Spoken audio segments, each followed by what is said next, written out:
I truly believe he is the next generation conservative that can help unite the Republican Party and inspire a nation. Ladies and gentlemen, without further ado, let's hear it. Let's give it up for the next President of the United States, Senator Marco Rubio.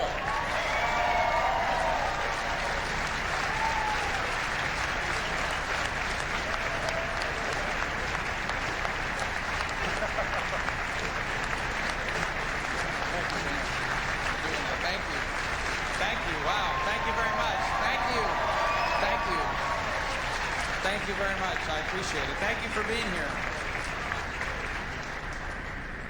Texas does everything really big. Thank you very much. This is incredible. Thank you very much. I'm so honored to be with all of you. Thank you for coming here today to listen to me. And I appreciate very much the fact that you're here today.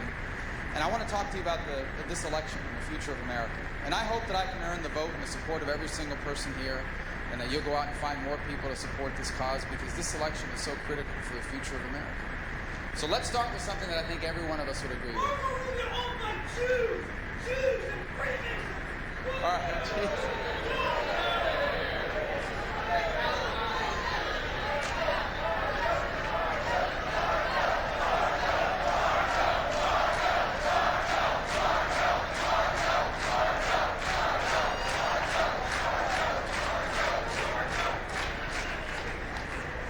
We'll let them take care of that. That has never happened before. That has never. Hey.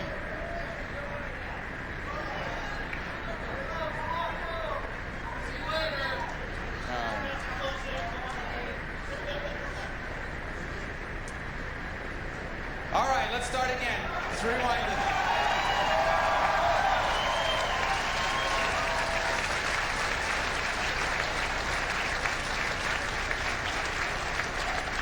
Guys, if it happens again, I'm just going to take a sip of water. This is the greatest country in the history of the world. It's the greatest country in the history of the world. People can say outrageous things and not go to jail because we're free people. This is an extraordinary nation founded on the idea, the principle that our rights do not come from the government. We were founded on the principle that our rights come from God. That makes us different.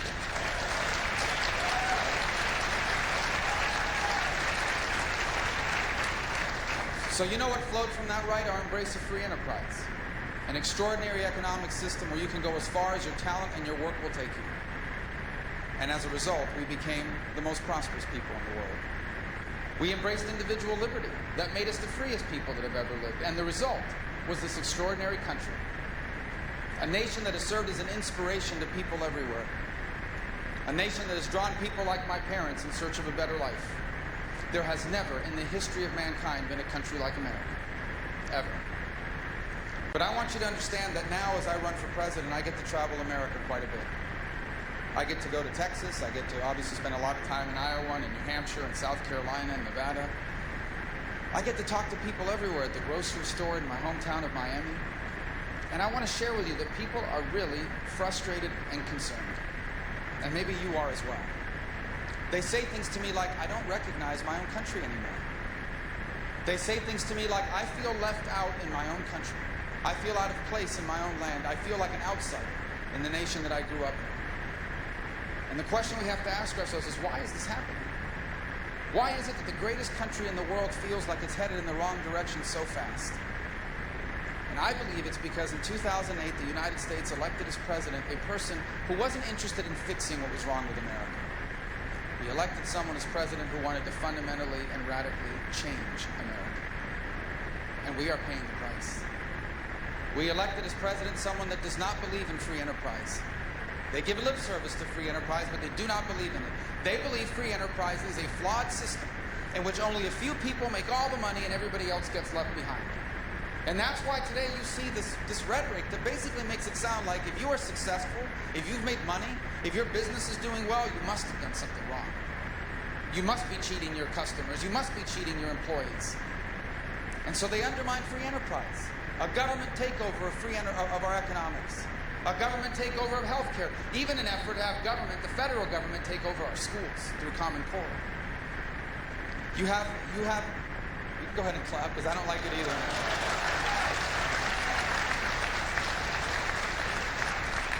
You have a president that views the Constitution of the United States as an annoyance, as an outdated and stale document to be worked around instead of followed. And so that's how you have basically an all-out assault on the Second Amendment, an obsession with undermining the Second Amendment, an obsession with undermining the religious liberties of all Americans, a habitual and continual undermining and ignoring of every level of the Constitution. Third, you have a president that looks with great suspicion at Americans with traditional values. I'm not making that up. He has said it. Americans with traditional values are bitter people that cling to their guns and to their religion.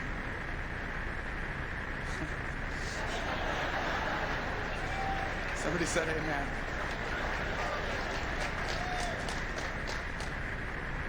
But not because you're bitter, but because it's our right.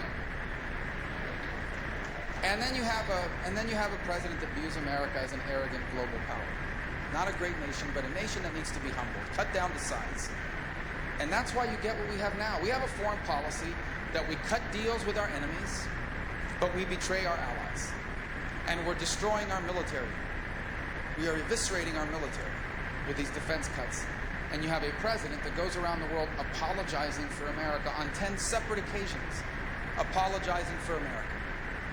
And the result is what you see now in America. This deep frustration, this anger. And the anger isn't just at the Democrats. The anger isn't just at Barack Obama. It would be foolish to believe that. They're angry at Republicans. They're angry at Washington. They're angry at everybody. And they have a right to be. Because never before in our history has Washington been more out of touch than it is right now. This is why I ignored Washington in 2009. When I ran for the U.S. Senate in 2009, my opponent was the governor of Florida, the incumbent governor of Florida, and the entire leadership of the Senate. Every single one of them told me, we are supporting him and you better not run. And I ignored him, and we won.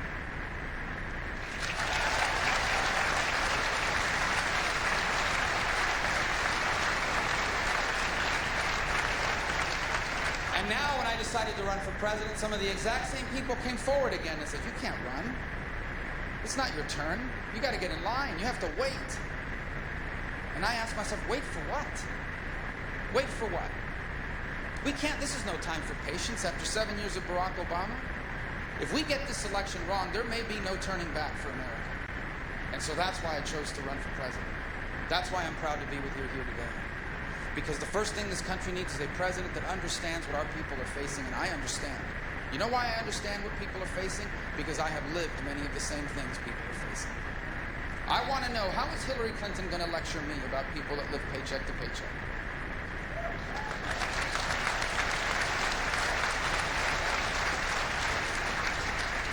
Because I grew up paycheck to paycheck.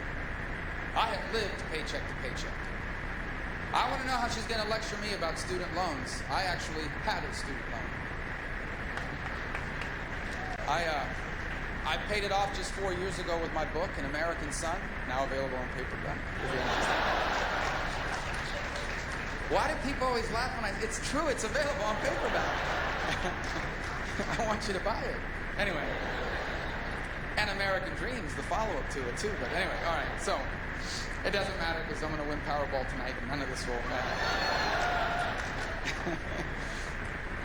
Yeah, the taxes, exactly right, the taxes. I want to know how she's going to lecture me on how hard it is to raise children in the 21st century, since Jeanette, my wife of 17 years, and I are raising 4 children in the 21st century.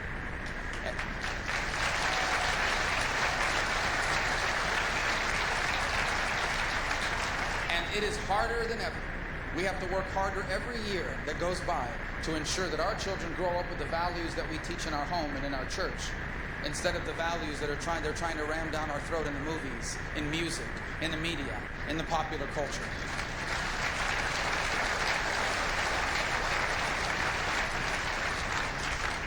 I understand what people are facing because I faced it myself.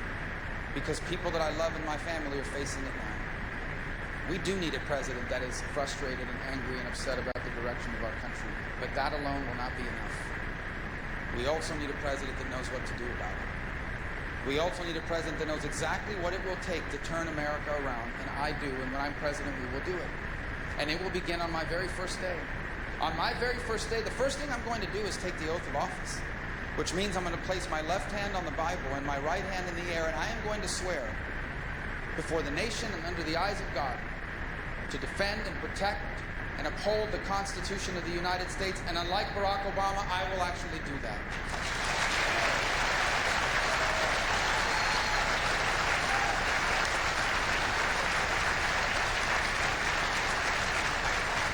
And what that means is I won't be meeting with the Attorney General to conspire about how could I figure out a way to undermine the Constitution. I will have an Attorney General that defends the Constitution and your rights.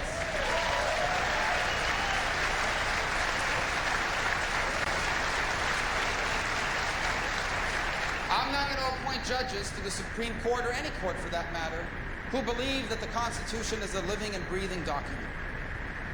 Malleable, changeable, depending on what we want it to be. We will appoint justices to the Supreme Court and all of our courts that understand that the Constitution is to be applied and interpreted as originally intended.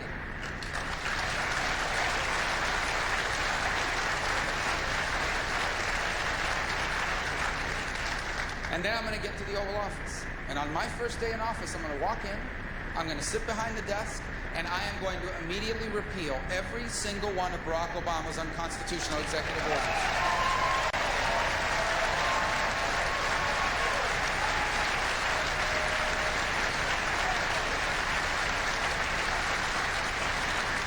So what does that mean?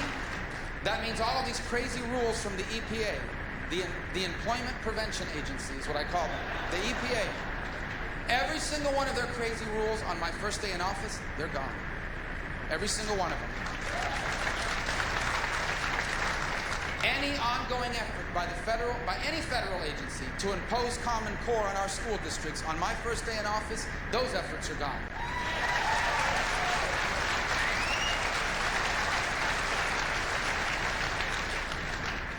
On my first day in office, this crazy, ridiculous, and reckless deal with the Ayatollah of Iran on my first day in office, that deal is canceled.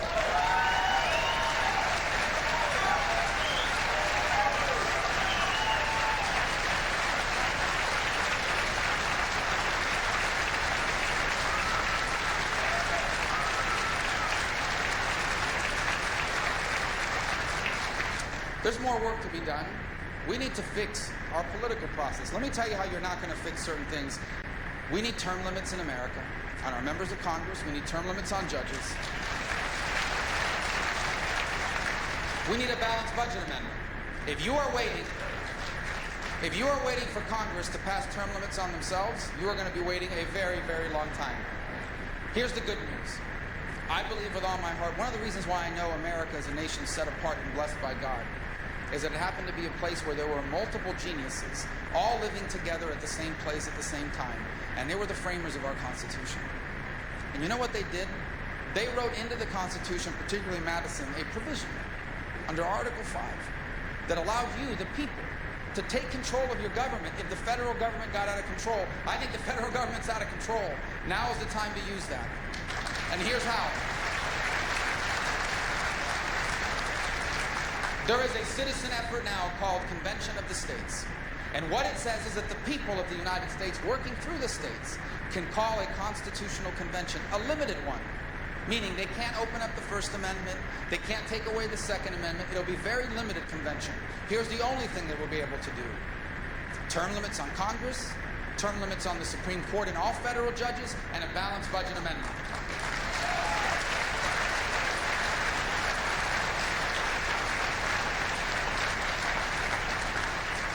When I'm President of the United States, I will lend the power, the voice of the presidency behind that effort. The President doesn't have to sign it. Congress doesn't have to pass it. The people are going to do it, and we're going to take control of our federal government again so it doesn't continue to expand. Everyone running for president is against Obamacare as a Republican, every one of them. I am the only one that's ever done anything about it, that mean it. This is actually a great example of how big business loves big government, okay? In 2009, when they were debating Obamacare, the big insurance companies went to Obama and Pelosi and Reid and said, we'll support Obamacare, but you have to create a bailout fund. If we lose money on this deal, we want to be bailed out, and we want the taxpayers to do it, and that's what they did.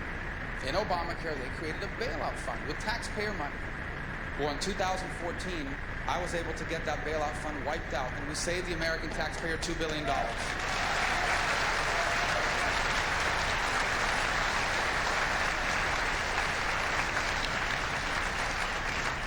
Now, some of the experts, quote unquote, are saying that because of the loss of this bailout fund, Obamacare might collapse. I hope so.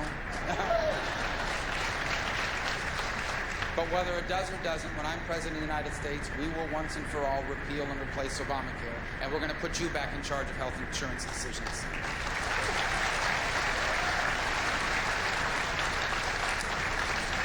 When I'm president, we're going to re-embrace free enterprise. It works. Free enterprise works. It is the only economic model in the history of the world where you can make and help poor people get richer without making rich people poorer. It is the only economic model where everyone can rise up without anyone being pulled down. And we're going to re-embrace it when I'm president. See? Thank you.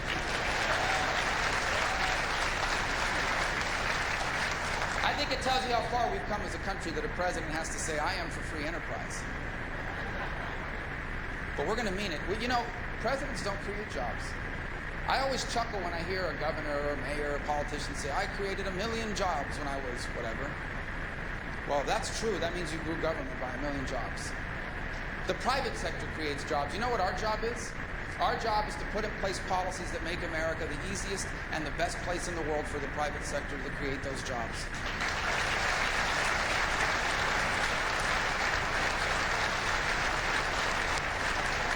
And so it will be among my highest priorities to reform our tax code, both personal and business, to make America the most competitive economy on the planet.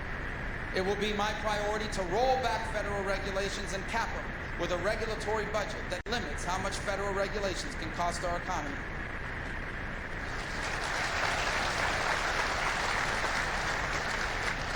And here's what else we're going to do when I'm President of the United States. We are going to fully utilize all of the energy resources that God has blessed America with.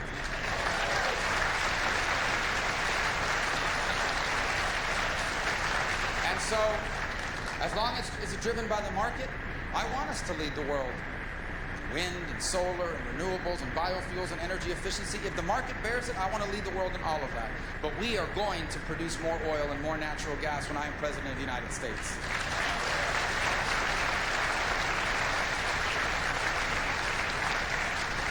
And we're going to continue to use coal, by the way. I don't want anybody who likes coal to be upset. So we're definitely going to do that. It's important in many parts of this country that really rely on it. I want to talk about an issue that's always debated, and that's immigration. And I want you to listen to me carefully on this, because what I'm about to tell you is absolutely true. There is no one running for president, no one, who understands this issue personally better than I do. My father was an immigrant. My mother was an immigrant, and my grandparents were immigrants. My wife's entire family are immigrants. I grew up in a community of immigrants, and I live today in a community of immigrants. Literally, every one of my neighbors is an immigrant or first generation. I know every aspect of this issue. The good, the bad, the ugly. I've seen it all. Not read about it in a book. Didn't watch a documentary on Frontline. I've seen it with my own eyes and in my own life. Let me tell you something. This issue has changed. A couple years ago when we debated this issue, when we talked about this issue, even as recently as a year ago, the focus was on what do you do with someone who came and have been here 15 years and have not, violated the immigration laws, but is otherwise a good person and is just here for a better life. And that's all still happening. That's still part of the debate. But this issue has fundamentally changed because we now have a radical, apocalyptic jihadist group that is using our immigration system against us. ISIS is trying to use our legal immigration system against us. They are actively recruiting people to come into this country on visa waivers, as refugees, as doctors, as fiancés. They are using our legal immigration system, and they understand our vulnerabilities on illegal immigration, and they're trying to exploit that too. And so this issue has changed. Let me tell you what it reminds me of. There was a time not long ago in many communities in America where people literally did not lock their doors at night. Maybe there was a time they did that in Dallas too. But there was a time not long ago where people didn't lock their doors. Why did they lock their doors? Because they didn't have to. What's going to happen? And then the world changed. Everyone here locks their doors. I think you do.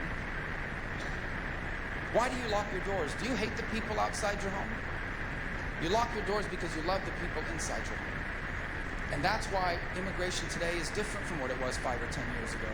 Because there's a group that's trying to use the system against us.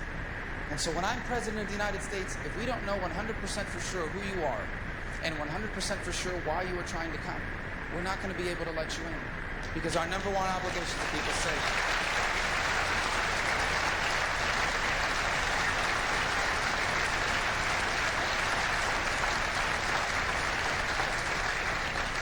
And when I'm president, we're not going to have amnesty. There has to be real consequences for violating the law.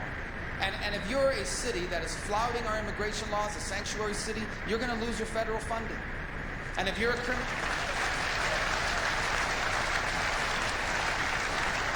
And if you're a criminal, you're going to be deported. And one more thing. As the son of immigrants, as the grandson of immigrants, I can say this to you with authority.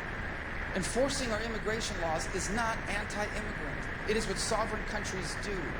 And we have failed to do it. And there's no excuse for it.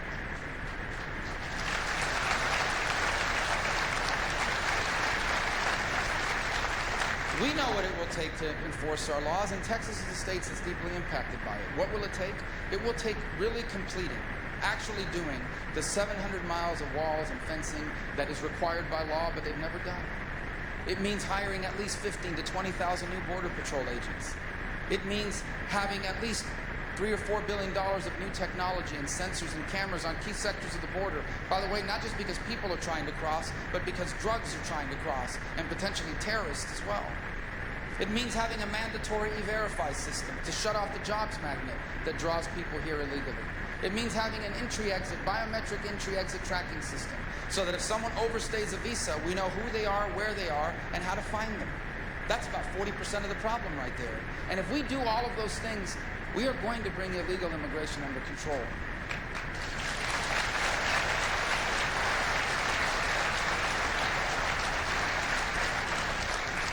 The last issue I wanted to raise that I'll deal with as president will be the first, and that's national security. It is the most important thing the federal government does. The most important title of a president is commander-in-chief. Not golfer-in-chief, not accountant-in-chief, not economist-in-chief, not speaker-in-chief. Commander-in-chief. The reason why we have a federal government is to keep us safe.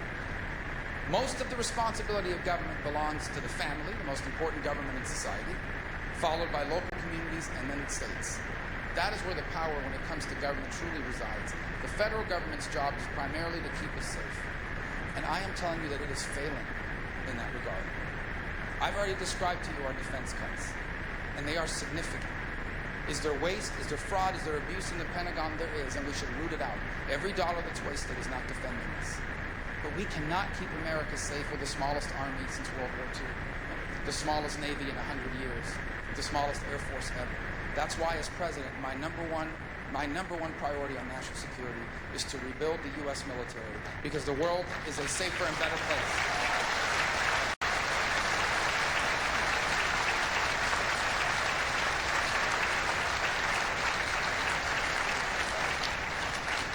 When I'm president, we're going to have a real war on terror.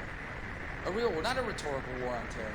You know, I chuckle. Sometimes I hear people say, we're going to carpet bomb ISIS. We're going to make the sand in the Middle East glow in the dark. By the way, you can't do that if you don't have an air force to carpet bomb them with.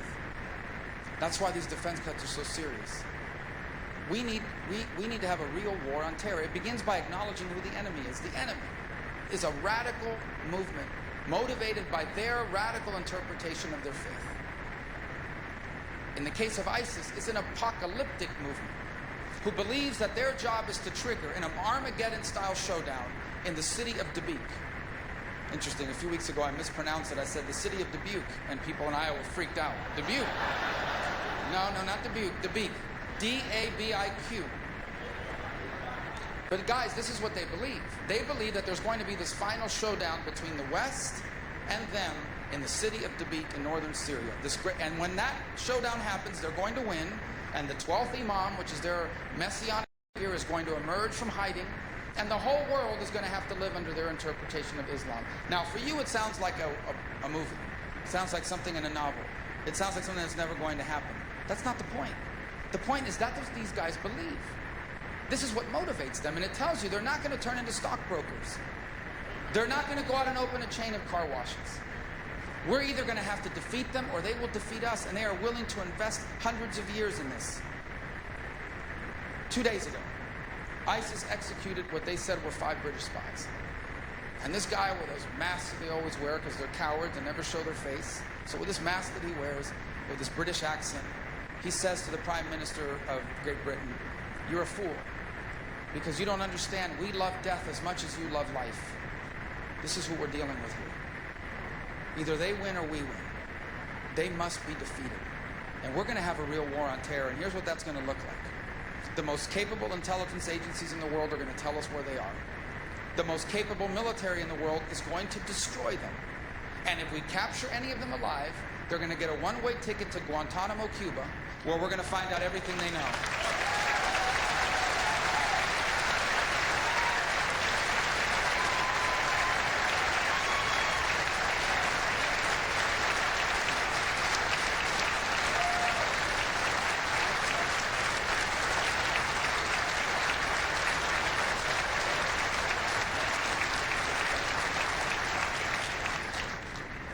One more point on national security, and then I'll close. I want to say hi to as many of you as I can in person. What we're doing to our veterans in this country is an outrage. It's an outrage. Okay? Record numbers of people in this country, veterans, homeless. Record numbers of veterans, unemployed, locked out of job opportunities. Record numbers waiting in long waiting lines for services from the VA, including my brother. 7 Special Forces Green Berets, 68 through 71, has a dental claim. Every 10 years he has to fight with them over this dental claim. They want him to prove that it happened in the services of our country. And he tells them the only time I ever jumped out of a plane was in the Army. And that's how he got his teeth knocked out, okay? And his brother's a senator. So just think about that. And even coming to my office, we've had to fight through this bureaucracy. It is ridiculous. For starters, we have to make it easier for veterans when they come back to find a job, which means the skills they picked up or learned in the military should transfer over to civilian life. Let me give you a real-world example, okay? Think about this. Think about this. How hard it is to get a commercial trucker's license or something like that, even for a veteran. Here's what I think. If you have been hauling explosives on a dirt road in Afghanistan, I think you're qualified to haul eggs on the interstate highway system of the United States of America.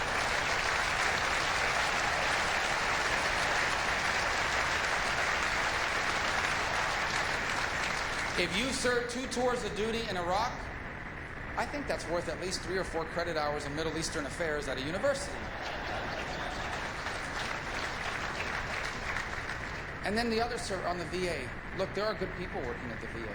I know there are veterans here today, and we thank you for your service.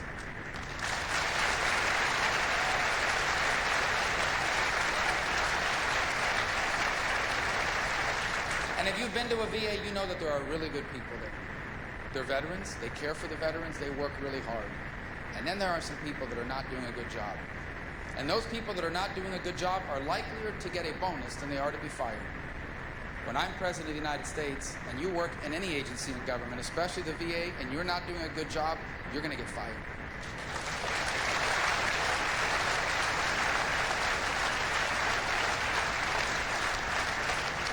And one more thing, that veteran's benefit belongs to the veteran, not to the government. Look at the GI Bill. Does the GI Bill say you can only use the GI Bill at West Point, Annapolis, or the Air Force Academy? It says you can take your benefit to any accredited college or university. Why then is the VA benefit not the same? When I'm president, if you're not happy with the VA, if you have to wait too long at the VA, you will be able to take your VA benefits to any doctor or any hospital.